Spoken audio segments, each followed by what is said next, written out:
Getting bigger by being better. The number one choice for Bristol. This is BCFM 93.2. Oh, you're quite right, Martin. 9/11 is the subject up next, the 13th anniversary.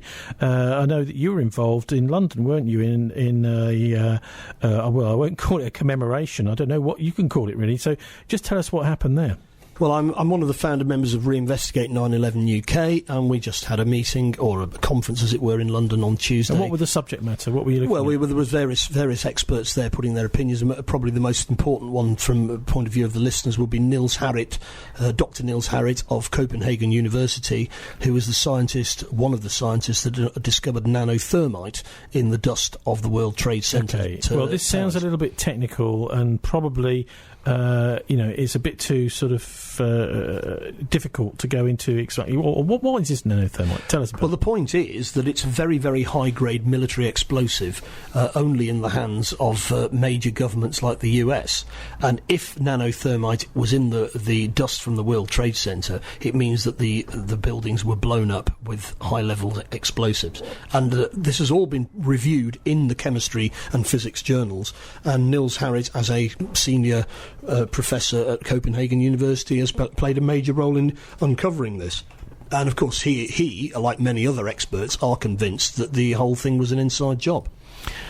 Well, nanothermite, or superthermite, is a metastable intermolecular composite characterised by particle size of its main constituents of metal and metal oxide under 100 nanometers. So it's called nano because it's absolutely tiny, minuscule. This allows for high and customisable reaction rates. So the idea is this is a kind of explosive which is almost like a designer explosive. Well, you can paint it on with a little paintbrush, but it still destroys buildings because it's so powerful. And of course, something like that, as architects and engineers for 9/11 Truth in the US have pointed out, something like that must have been used because there isn't enough energy in aeroplane jet fuel fires to reduce not 2 but 3 buildings, one of which wasn't hit by a plane, WTC-7, not just to rubble but to dust. Well, I would also point out that the transcripts and the actual recordings of the firefighters, the poor firefighters in that building, were actually saying, well, the fire's just about out now, just before the whole thing collapsed. Well, no steel-framed building in the world of that type has ever collapsed as a result of fire, and then on one day 3 different ones do. People should also just put WTC-7 into your search engine and watch the 3rd building come down in 7 seconds, even though no plane hit it. I think the Russian General Staff, General Ivashov, the Chinese intelligence services, all serious journalists around the world are very well aware that 9/11 was some kind of inside job.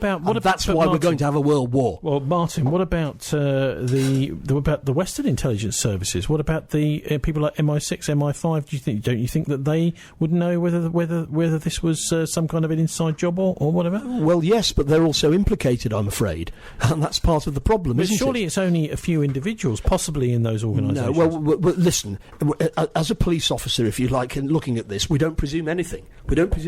It might be just rogue elements, or it might be a policy from the top. What we need to do is actually chase up individuals and, dare I say it, waterboard them a bit and find out what they know. I mean, for example, we know for a fact that the Gladio networks in Western Europe have been involved in murder of civilians over decades. At Bologna, at Dortmund Beer Hall massacre, the Brabant massacres in Belgium. There's been an investigation by the Italian police force, a book written by the head of the Italian Supreme Court, Fernando Imposimato. The finger points very clearly at NATO intelligence services, particularly CIA and MI6.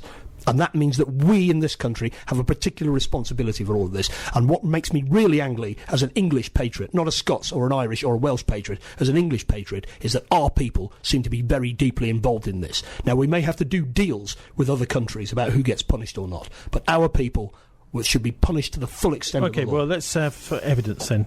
In what way are our people involved? In what way are our people involved? Because the Gladio network is run from Shape in Brussels, and it's basically a hierarchy like the rest of NATO. Small countries like Greece tend to be, and Italy, for example, tend to be the victims of Gladio, but the perpetrators of Gladio are based in the US and their sidekicks in London. And that's the evidence that the Italian police have uncovered over many years. The idea that the British are some kind of nice guys and that we sort of try and get the Americans to behave a bit more reasonably, it's all cover. In actual fact, the City of London and Wall Street and Tel Aviv, they are the real axis of evil. OK, Martin, we're going to hear now from a chap called Bill Cooper. You hear him sometimes at the beginning of the second hour of this show.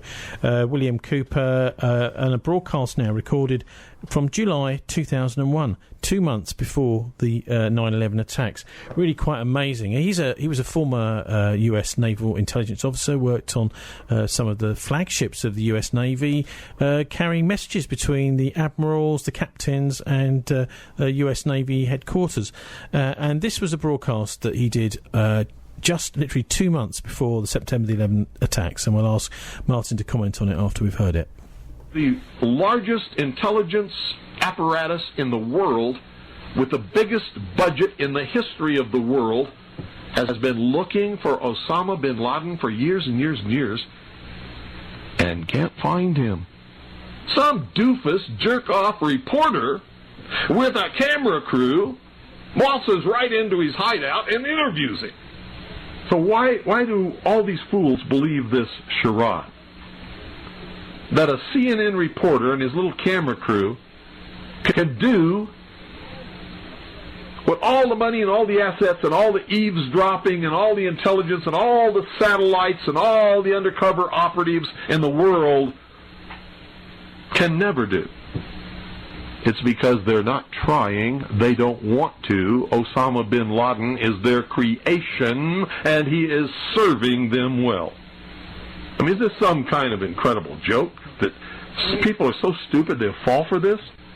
And now we're being bombarded with messages that Osama bin Laden is planning to attack the United States of America and Israel. Let me tell you something. If he's an enemy of Israel and the Mossad can't find him, then this thing is the biggest joke that you ever heard of in your life. And I'm telling you, be prepared for a major attack. But it won't be Osama bin Laden. It will be those behind the New World Order who once again want to take the guns and the freedom away from the American people, because we're the only ones left in the world who can oppose the destruction of freedom in the world and then the implementation of a one-world totalitarian government, and that is the goal. And whatever is going to happen that they're going to blame on Osama bin Laden, don't you even believe it. To change the minds and the attitudes and the beliefs of the people of the world, and especially the United States, to bring about one-world totalitarian government. I wonder what Osama bin Laden's targets are supposed to be. And if this doesn't materialize in the next 2 or 3 weeks, it will eventually materialize, because they haven't succeeded in getting the guns out of the hands of the American people, nor have they succeeded in taking our freedoms away. In fact, there's been a great awakening in this country and a big backlash against these Marxist, communist, puke-faced, lying, subversive, Nazi, jackbooted Gestapo thugs that is gaining momentum. And so I can tell you with a certainty, they must do something terrible in order to stop this backlash and regain the sympathy of the mass herds of sheeple out there. And supposedly we're not the only nation searching for Osama bin Laden. So the vast economic resources, the vast technological resources, the vast personnel resources, the vast networks and intricate web spun over all these years by the CIA, the FBI, and the NSA can't find Osama bin Laden, but CNN can. Well, I mean, obviously, my political views will be rather different from those of William Cooper. I mean, I'm not particularly in favour of guns and ownership of guns. I actually would identify myself as a Marxist, so I would identify with that. But I would point out that John O'Neill, the Deputy Director of the FBI, gave a press conference in July 2001 with Brissard and Dasky, who are French journalists who worked for the French Secret Service, where he said, I have resigned as Deputy Director of the FBI because the American government is protecting bin Laden. Every time I get close to arresting him, they tell me not to do it. And of course, John O'Neill then got a new job as Director of Security in the World Trade Center and died in the 9/11 attacks. And the other obvious point to make to people, apart from WTC-7, a third building collapsing with no plane hitting it, is where was the United States Air Force for an hour and a half on the morning of 9/11? If people think back to the Battle of Britain in 1940, as soon as enemy planes were detected by radar, there was a huge scramble operation went on. 3 supposedly hijacked aircrafts fly all over the internal airspace of the US without any kind of intervention whatsoever from the United States Air Force, which must be the most expensive air force in history, protecting the most defended spot on the planet, the Pentagon. What happened to them all? Where were they? Well, we know where they were. They'd all been put on a stand down by Dick Cheney and others. Now, it's about time, 13 years later, as World War III is about to kick off, that people wake up to where we are.